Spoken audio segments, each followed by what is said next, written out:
Persuading people to take the actions we want can be hard. Our teams and clients are bombarded with thousands of messages every single day. But there is a way for you to get above the noise. Stories. This is the Stories with Traction podcast, and I'm your host, Matt Zaun. Join my guests and me as we unpack the power of storytelling. We'll talk about topics like leadership, sales, and marketing, all through the lens of strategic storytelling. Enjoy this episode. I am stunned that it's taken this long to have this podcast episode. My guest today has fundamentally changed my business. I met her through the National Speakers Association. We were in a speakers mastermind group together for well over a year, and it is an honor and privilege to call her a friend. Today, I'm joined by Brenda Reynolds, who is a trusted organization and leadership consultant, executive coach, best-selling author, and an international speaker that specializes in guiding individuals and client organizations through periods of uncertainty to navigate the change, develop leaders, and foster resilience. Welcome to the show, Brenda. Oh my gosh, it's so good to be here, Matt. That's a beautiful intro. This is a long time coming. I know we had talked about this for quite some time. I cannot believe it's taken us this long to do this, but I'm really excited because you had a major project that you've been working on launch into the world. People are already receiving transformation based on the work, the blood, the sweat, the tears that you put in, which is the Five Frogs Transformational Journal. Cannot wait to discuss that and talk about it. I went through it myself. I'm going to go through it a second time. So I'm excited to do that. Before we do that, though, I want to paint a picture for people on how you got to that moment of creating that journal. So I want to start kind of in dark territory, and I want to dive in to a major situation in your life that transpired back in 2008. So you had this major experience in 2008 where you basically had to figure out turning a now what into a why not. So can you dive into that situation, kind of paint the scene for people? What was happening? How were you feeling? What were some of the horrors of that year for you? All right, Matt. So picture this. I'm sitting in the sunroom of the dream home we had built. Two amazing sons, my husband, a terrific consulting practice. The sun is shining. It's 2008, 2008, where the economy took a nosedive. And truly, I was sitting in that sunroom that day with my head in my hands, because at the same time the economy was taking a nosedive, my life was too. And I found myself unexpectedly divorcing, about to be a single mom with two beautiful children, but no guaranteed income, no health benefits, and about to make some really difficult life decisions. In fact, every single aspect of my life changed between 2008 and 2009. So you have great kids, a great home, you're a great career through BKR Consulting. So you're doing what you love, doing what you're passionate about. And you have this major incident where not only is the economy going to go south, but also many elements of your life as well, right? So take us through that. So what was it like having something you're so passionate about when it comes to the consulting piece, and now it being stripped away, for lack of better words? What was that like? This sounds so dramatic, but it felt like someone had just, I couldn't breathe. It felt like somebody, I hate this story, but it felt like someone was putting a noose around my neck. I ended up accepting a position in a healthcare system as their organization development leader.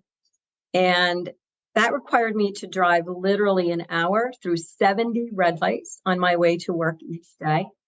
I had 2 weeks of vacation.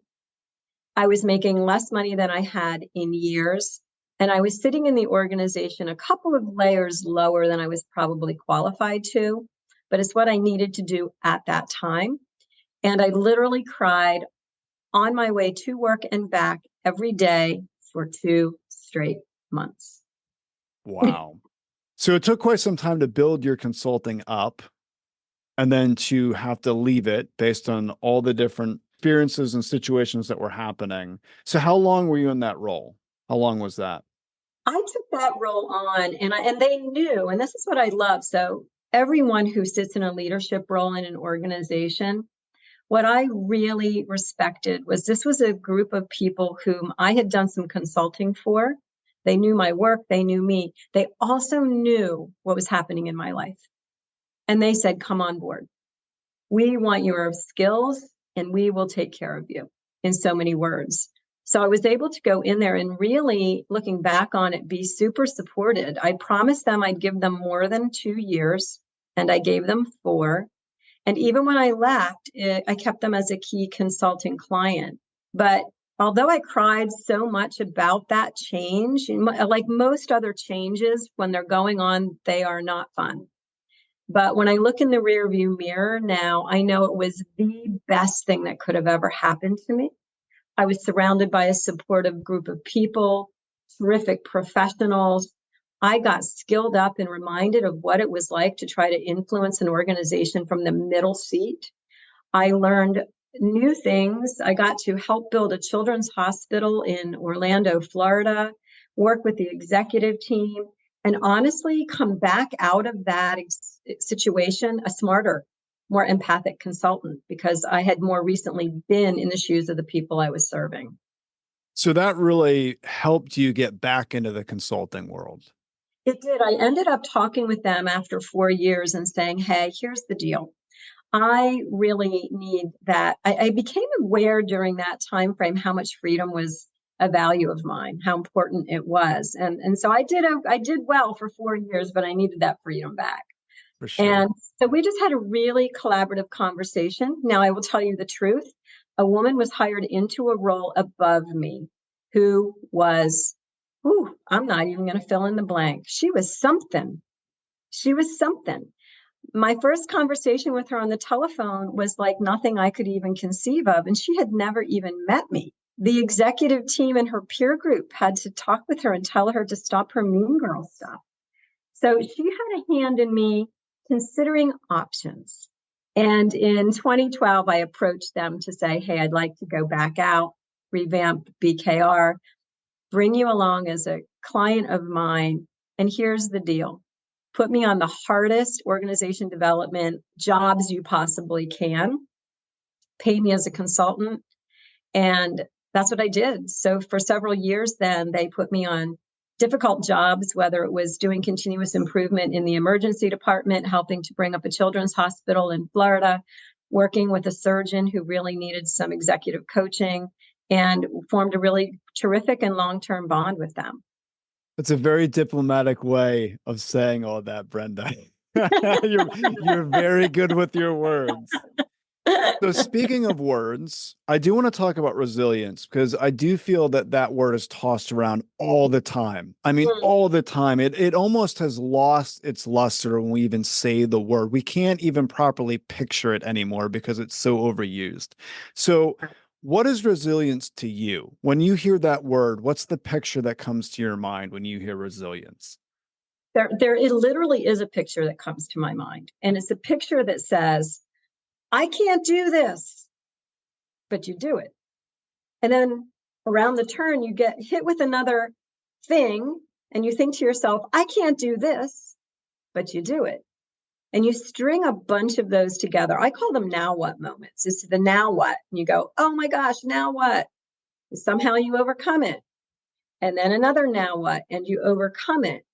To the point where you string enough of these now what scenarios together and leap over them, to the point where you hit another now what and say, maybe I can do this. Oh, yes, I can. And where we remember that we have overcome 100% of every obstacle that's ever been put in our way to this day. So why would we believe anything more than we're going to overcome the next one? That's not to say it's easy, but we have the ability to do it. And we can talk about this later. Remembering we don't always have to do that alone either. reminds us that we're capable of anything if we're willing to also do it with the right people. So that's how I think about resilience. It's a word I almost dread tossing out there because it's been so overused. And I guess I didn't even really start using the word resilience for the longest time. I just continued to talk about, early on, I was just talking about mastering your now what moments. But I realized when we do that, the outcome is resilience. So let me ask you this, because as soon as you say that verbiage, I can't do this, but I do it. I'm thinking of things in my life where subconsciously, if I really thought about it, like I'm thinking to myself, I can't do this, but we kind of push ourselves. What should the mentality be while we do that? Are we still able to do it with anxiety, or are we pushing aside anxiety and jumping in? How do we go about it from a mental perspective? Well, there are two things that I tell people, which is to just be present with what's going on for you. If you are experiencing a lot depression, if you will, if you're kind of stuck or you're feeling, and we all are human, so we all have these experiences just to a different level. But if you're feeling rather down and unmotivated and depressed, you may be focusing too much on something from the past that's getting you stuck. If you're feeling really amped up and anxious, you're probably focusing too much on the future. And you're running through all of these terrible now what outcomes. And the key is to reel ourselves back in and stay in the present, to say, oh, you know, the reality is things currently are not as bad as I'd like to think they are. And, you know, this is from my TEDx talk. I did a TEDx talk on navigating transition fog. But in that one, I talk about turning on your low beams. When you're navigating a foggy country road, your low beams illuminate like 350 feet in front of you, and that's it. That's all you can see at a time. So I always say to folks, what's the next right move? It's the only thing we ever have to figure out. And you string a bunch of those together, and the next thing you know, you're at your destination. But I think when we can simplify it to what's my next right move, everything is surmountable because we can always take that next step. And if we absolutely can't, for some extreme reason, we need to get someone alongside of us who can help us take that next step. And by the way, I this isn't love just that. in our personal lives, right, Matt? This is in our organization lives. I mean, when I wrote Five Frogs, I was thinking about personal transformation, but it every bit applies to the client systems I work in.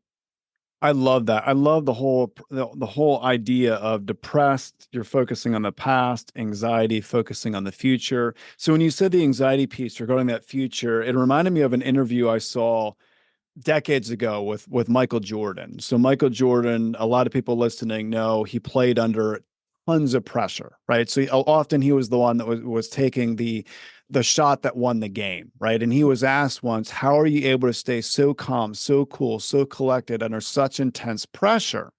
And his response was, I don't focus on the negative potential outcome.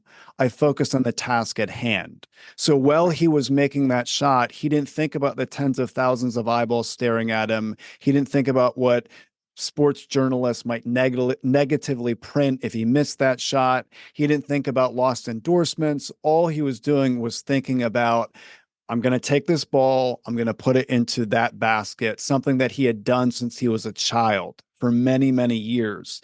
And it's amazing because as you're saying that anxiety piece, often when I experience anxiety, I'm thinking about those negative potential outcomes.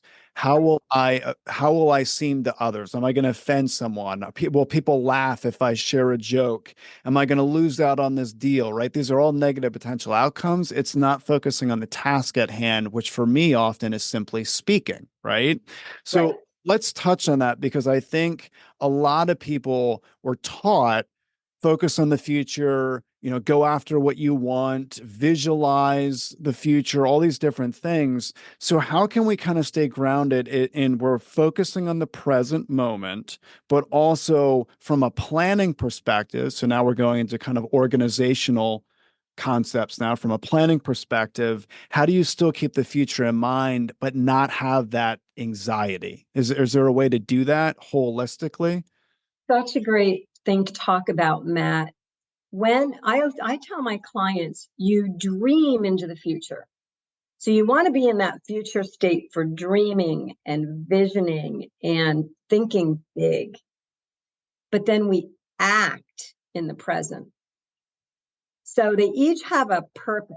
The one gets us really stretching ourselves and thinking about what's possible. The other one gets us being in the moment and being strategic about, well, how are we going to get there? And I often put groups through these activities and exercises. We can do it as people or we can do it as teams, right? Where we look at our past, we start mapping out all of the things we've experienced, all the highs and the lows, and we get most of our learning from the lows and the failures, and name those chapters of our past. They are there for one purpose. Our past is simply good for learning. We don't have to keep reliving it. Just grab the lessons, put it in the past, take those lessons, and that's what we take into the future. And it's so interesting because it's therapeutic when groups go through this and we do it as individuals and map our own personal lives out. I think we realize how much more resilient and capable we are. I tell a lot of stories, and I know that's your sweet spot, Matt, but I tell a lot of stories in my work, whether it's speaking or working with teams, about my own journeys, because I think people can relate to that as humans and as leaders and as team members, to remind us of what we've already experienced, how far we've come, and enable us to think positively about the future. So I really like what you shared. Our past is good for learning, but we don't need to continue to live there. So I have a good friend who shared with me recently that at one point in his life, he was petrified of getting fired. Like an unbelievable, unrealistic thought that the world would literally end if he was fired. Now, what's incredible, this person's in a leadership position at his company. He's a linchpin in his organization. He's absolutely incredible with what he does. Top notch team member. But he would always have this panic when it came to being fired. And he spent a lot of time processing, trying to figure out why on earth, like he was never fired in his entire life. Why on earth is there such a fear? And the more he dug into his past to try to unpack this, he realized that at one point in his life, his father was fired on 9/11. So as the world on TV appeared to be ending with the towers falling and panic and people running, and I mean, we all remember 9/11. So he subconsciously, he built up this whole idea in his head that when you're fired, it literally means your world is ending, right? So that really ties back to early childhood trauma. Absolutely. So how much does early childhood trauma really impact our ability to be resilient in a good headspace versus an extremely negative headspace? Well, let's just put it this way. My two grown sons, in their own way, have said to me as they became young men, Mom, we wouldn't want to live that again or want that for you. But we're really glad we went through some adversity, because we're watching our friends who never have and they're lost. And we have. And so I think there's always that inner voice in them that says, hey, life didn't go perfectly. You know, I always say a fog rolled in over my perfect life plan in 2008. And years later, I began to think about the acronym of what fog really was. And fog's a freaking opportunity for growth. And we the hits just keep coming.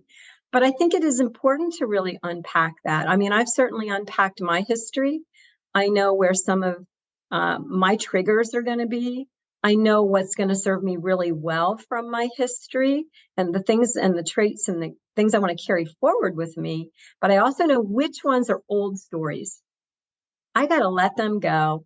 Those things are not going to serve me anymore. I've outgrown them. And even in organizations, we have that conversation. Let's map the past, but also figure out what's no longer serving you. It served you, it was perfect in your past, but it's not serving you anymore. You're not the same organization or team you once were, just as we're not the same people we once were. And what are the new things that you want, or what are the things that still serve you really well that you want to carry into your future? And those may be things related to the culture or how people interact with each other. But it's, if we never pause to really reflect on those things, which is why my first entree into the world for Five Frogs is a journal, because journaling forces a pause. And I just came up with a new term as I've been working on these keynotes of mine, and it's pausability, because possibilities are only born out of our ability to pause.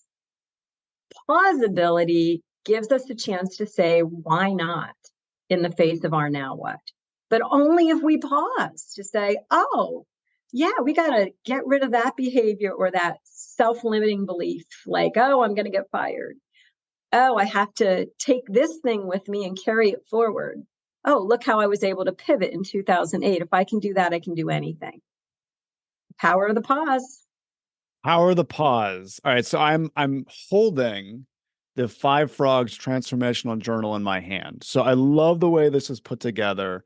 It is absolutely incredible. It actually even feels really good in my That's what hands. everyone says. Yeah.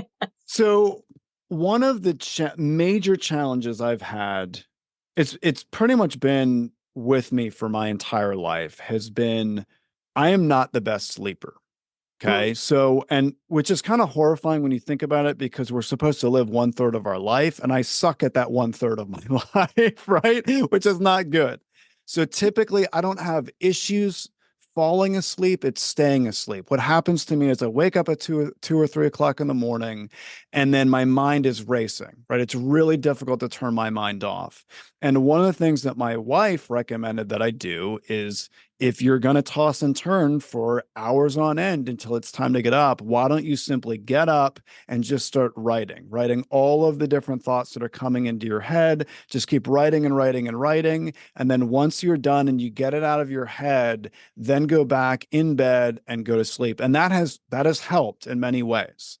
That has helped. So using that example, what other situations in our life, even outside of sleeping, would this pause be good for people to go through this journal and journal? What, like, talk about different areas, some examples, not just career wise, but maybe other examples. I just gave you one, sleep, but what are some that you would say, hey, if you're going through this, if you're focused on this, someone could go through this journal and get results from it?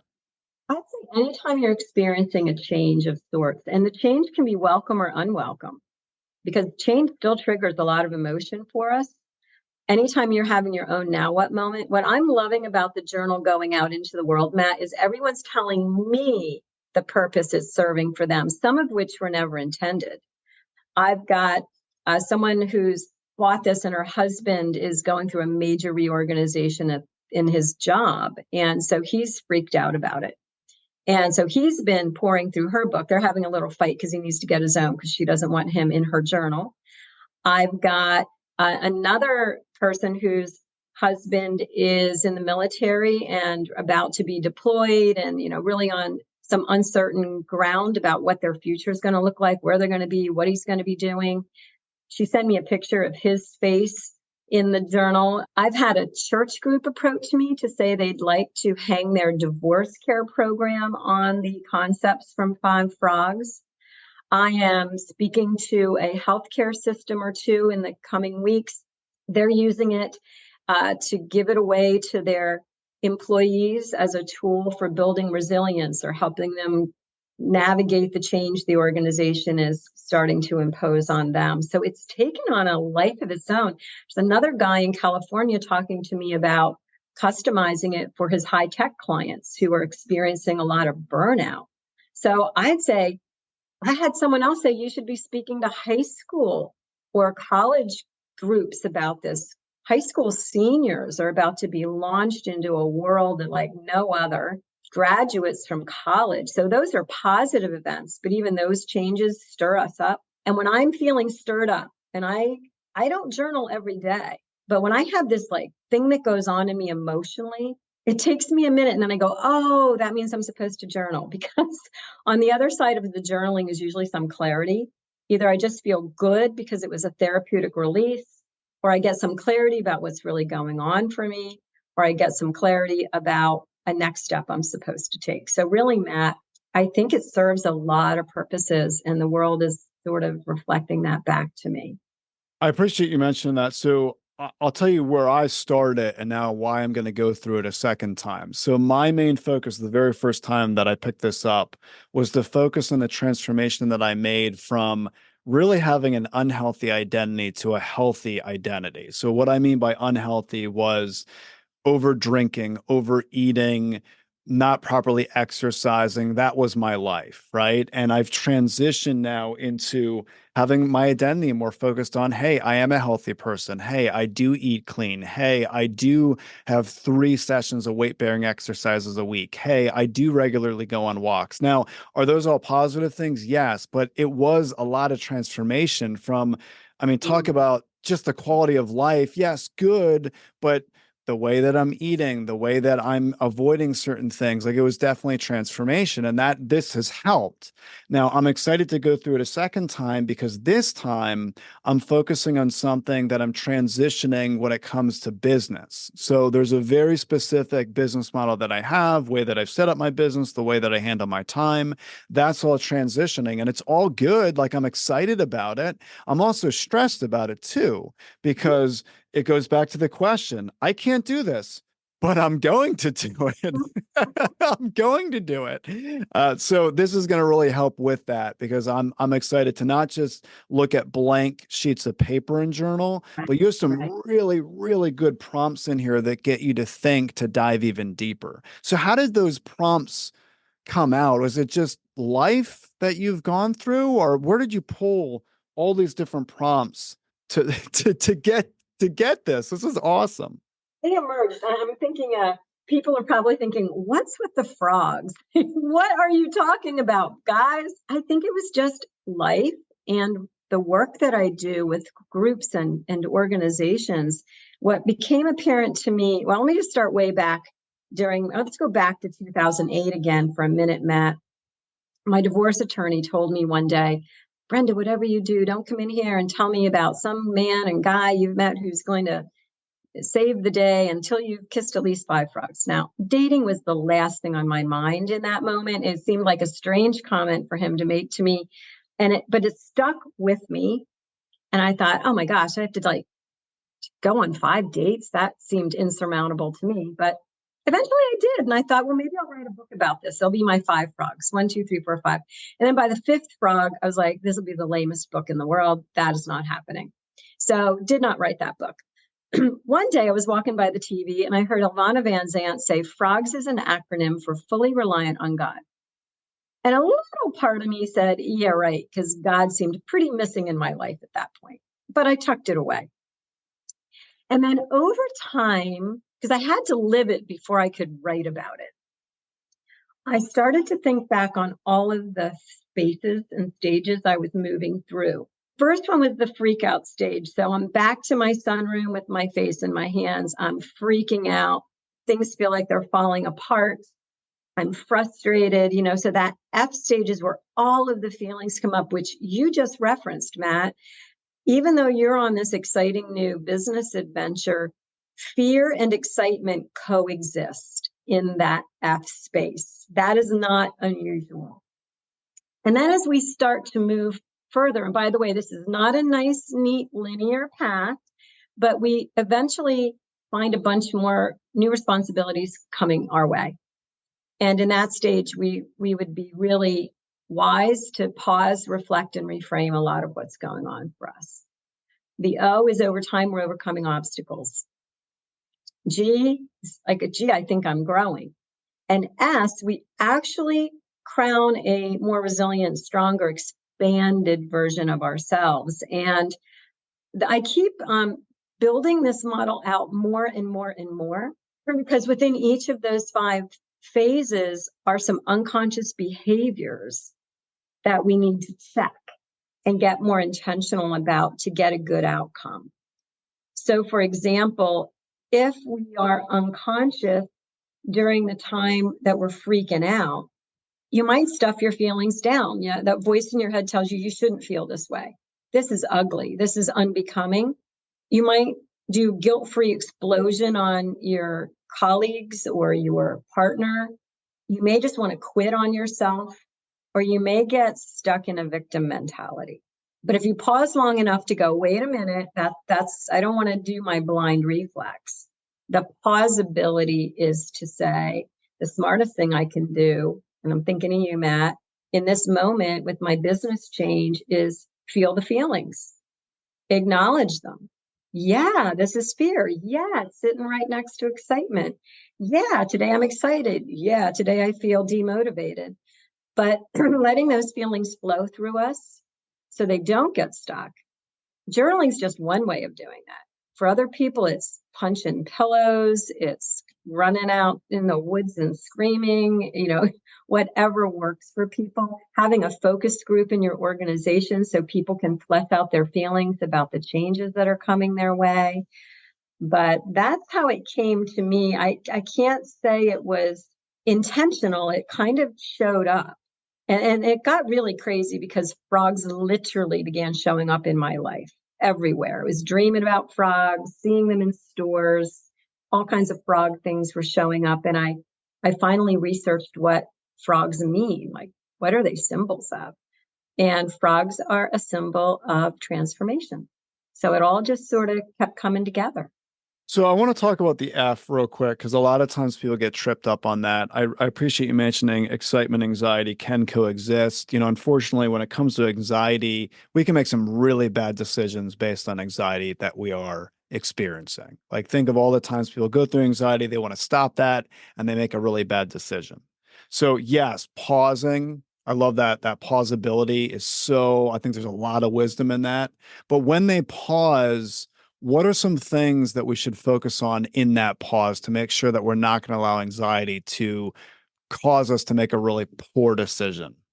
I would say pay attention to what are your feelings. So, for example, if you're feeling angry, anger is a secondary emotion. There's something under that often. Maybe you're hurt, or you feel abandoned, or you feel betrayed, or you feel disappointed. And that's why you're angry, but try to get to that source emotion. Pay attention to the voices in your head and what they're saying to you, because man, our voices in our head talk to us worse than we would ever talk to anyone else. My nephew called me recently. He graduated from college, couldn't find a job in his field, took a temporary position in a bank, but knew he didn't want to stay there forever. Saw an opportunity come up in his field, but called me to say, and really express all of the negative self-talk that was going on. Oh, but Aunt Brenda, how will I ever explain why I haven't worked in my field yet? And what about this? And what about that? Really, he was articulating the negative voices in his head. So we could challenge those, overcome those, and show him that they were fear. And you may have heard this before, is false evidence appearing real. So you've got to get the fear out and challenge it, or have a friend or colleague challenge it to say, well, that's just not true. And so that's another thing I talk about in the F stage, is getting in touch with those negative voices in our heads. One of the quotes that I think about is, when nothing is sure, which is what the F stage is about. Nothing feels very sure. When nothing is sure, everything is possible. So when I get in a freak out moment, a little part of me says, get excited. Something is coming. Something big is coming, whether it's growth or an opportunity, but you are so uncomfortable that something's coming. And gee, look at all the possibilities that are in front of you. Sometimes we aren't loving it until we've moved through it. But I think to remember that being in that uncomfortable space in the past has only led to some better things is the reminder. So let's do this because I think this will be really helpful, Brenda. So I'm going to give you a very real situation. I'll be very vulnerable with you, and you can kind of coach me through the five frogs, if you will. Okay. Now, I think the beauty of this is I feel like a ton of transition has been made. So I feel that I could speak to the past because I do think there's been a little bit of a struggle victory story that has emerged, but yet there's still more that needs to be done in this arena as well. So let's start with my health. Okay, so here's the situation regarding my health.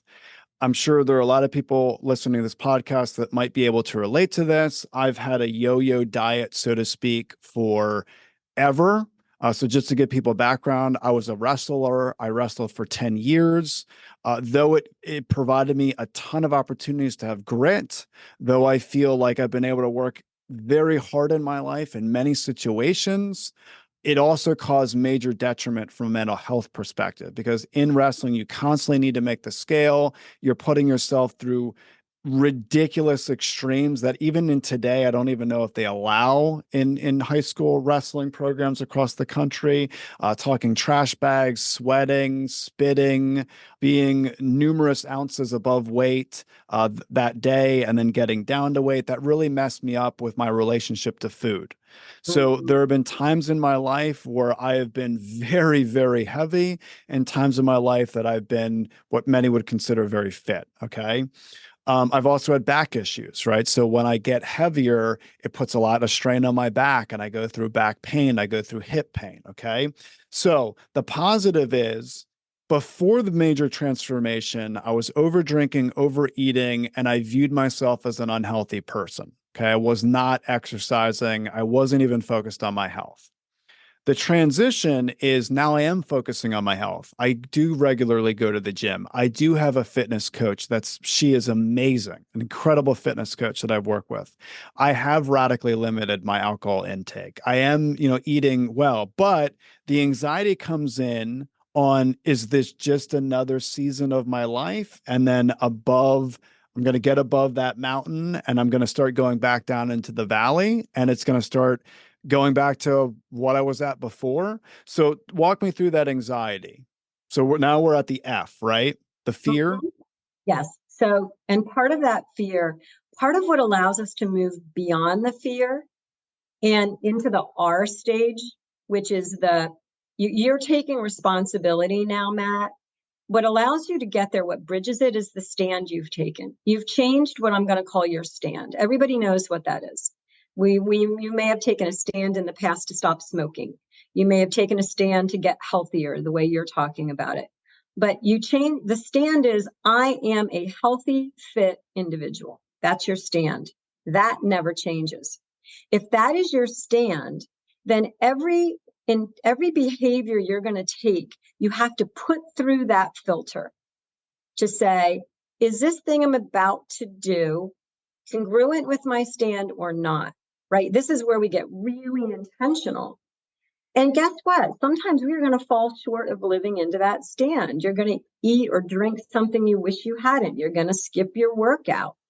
The key is to not waver on your stand, but to say, whoa, whoa, whoa, wait, I am a healthy, fit individual. So you make another decision. If we don't get conscious about that stand, we just go into our reflex behavior, which is whatever's easiest at the time. I think you raise another good point too, Matt, which is know when to involve professionals. Know when people need a therapist. Know when they need a fitness coach. Know when you need a speaking coach, a leadership consultant, or leadership coach. So often, there's a lot to learn from them. And one of the biggest things they bring to us is accountability. They help us live up to that stand, whatever it is. So you freaked out. You were like, no, I can't continue like this. You reflected, you got responsible, you hired that person, you created a stand, you began new behaviors. Now you're in the O stage, you're starting to overcome obstacles. One of the obstacles you are aware of is that you don't want to create a belief system that says this is temporary. Oh, the next shoe's going to fall. The next season of my life, I'll just yo-yo back to my bad behaviors again. So you now know that is an obstacle for you that you have to challenge for yourself and invite others to challenge. So you're dreaming into the future. Matt's not just like this for the next 3 months. Matt is like this for the next however many years. And then you renew that stand to say, yes, I'm going to keep buying into this stand at every turn.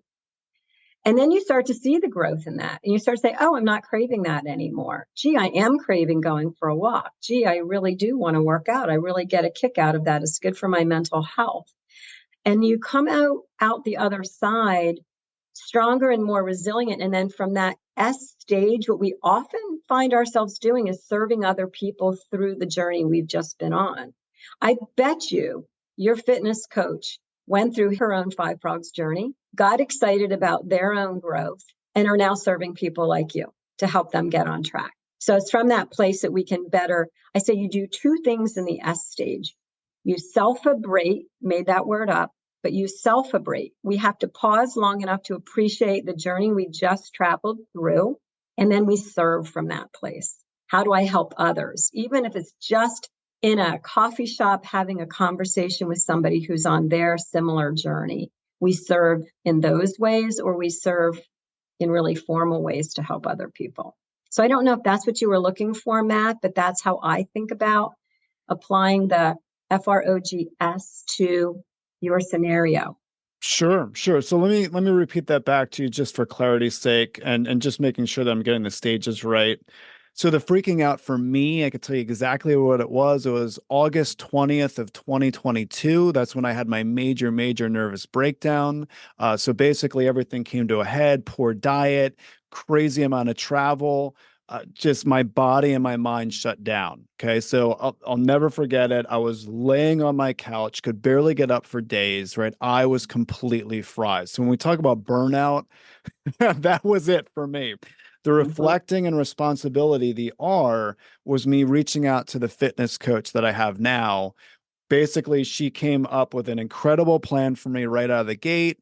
And she was so attuned to all the different things happening that it was very slow easing in, right? She was incredible with giving me what I needed in that moment. And now the plan that I have versus back then is night and day, right? It's progressed so much. So then we have the O, the overcoming obstacles. Now, this might sound silly, but for me, this was pretty big, was because I was de-stressing with alcohol and especially traveling as much as I did.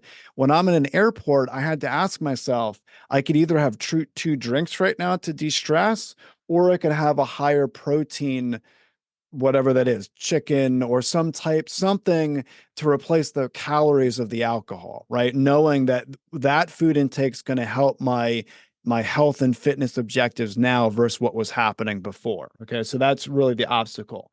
So then walk me through the G and the S again. So growing right now would be what in this instance? About it, Matt. You've already referenced it when you said, gee, the way I started with my coach and where I am now are two different things. Like, notice it's not always this nice linear thing. You're doing all of them at the same time. You're jumping Okay. around like a frog, right? One day you're still probably freaking out. You probably have days where you freak out and you go, "Oh my gosh, I fell off the wagon," or whatever it may be. The next day you go, "Whoa, I'm lifting heavier weight. Gee, I just made that really healthy decision in the airport." So over time, you're overcoming those obstacles and you're growing. You are growing in your self-awareness. You're growing in the new choices you're making. You're growing in the ways that you're now modeling something different for your children. Growth is happening at every level. I suspect whenever we work on one part of our life, let's just say it's your physical fitness, we can't help but automatically grow in other spaces.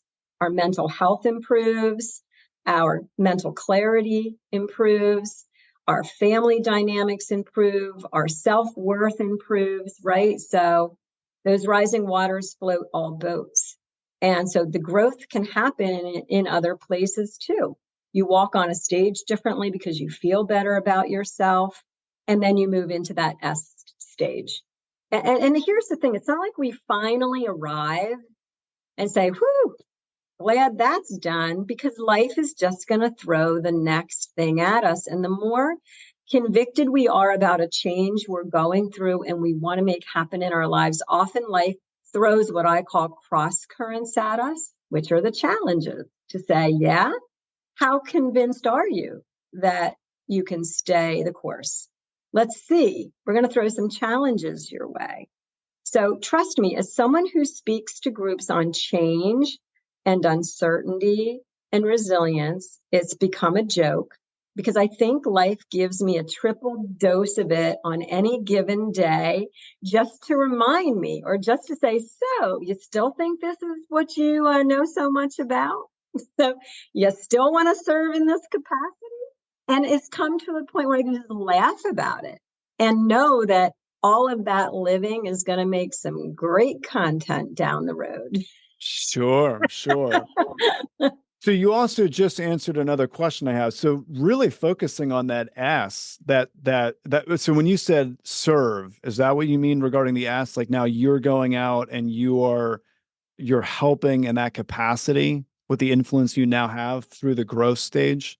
Yeah, I say three things about the S stage as outcomes if we pause and really like once we get to a certain level of accomplishment.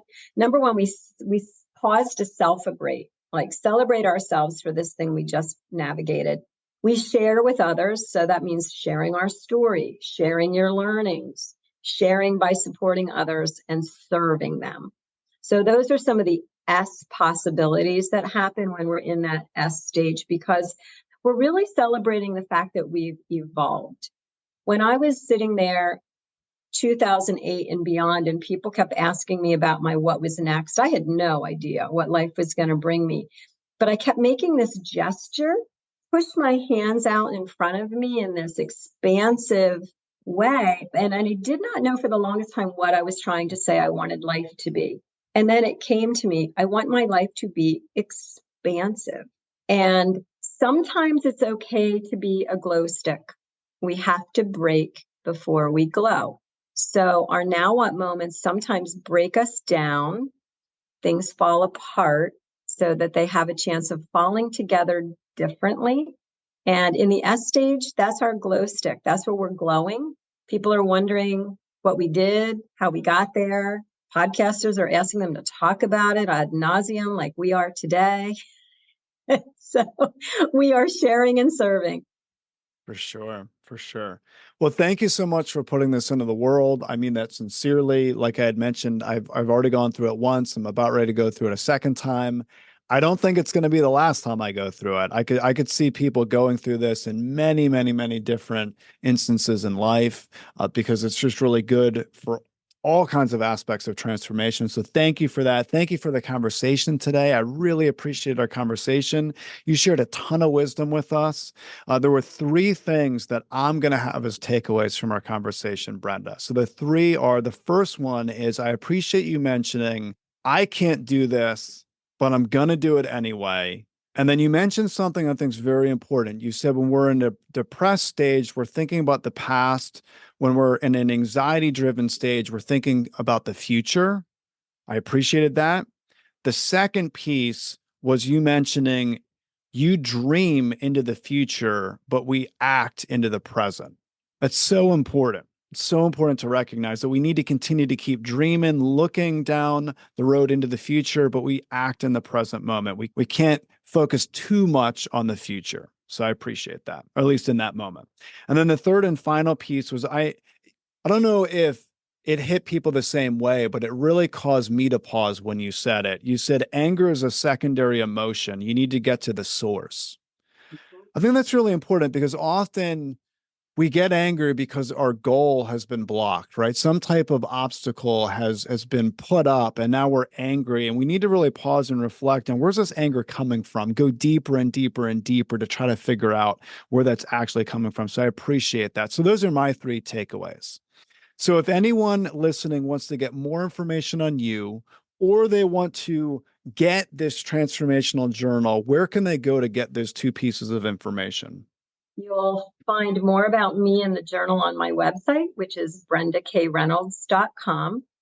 And you can pick this up on the Five Frogs Transformation Journal on Amazon.com. Perfect. I will include that in the show notes. People could just click and go. Brenda, thank you again for your time today. I really appreciated it. I appreciate you. I'm thankful that you shared your journey so openly today, Matt. I think it will inspire others. And to remember that, a group of frogs is called an army. So, who's in your army? I consider you in my army. I'm Thank happy you. to be in your army, and I hope we are in your listeners' army today.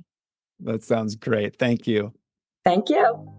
Thank you for listening to the Stories with Traction podcast. Please leave a review, since positive reviews will make it easier for others to find this conversation. Next episode will launch on Friday at 8 a.m. Eastern. Until then, remember, if you want to persuade with power and inspire those around you to action, you must share more stories.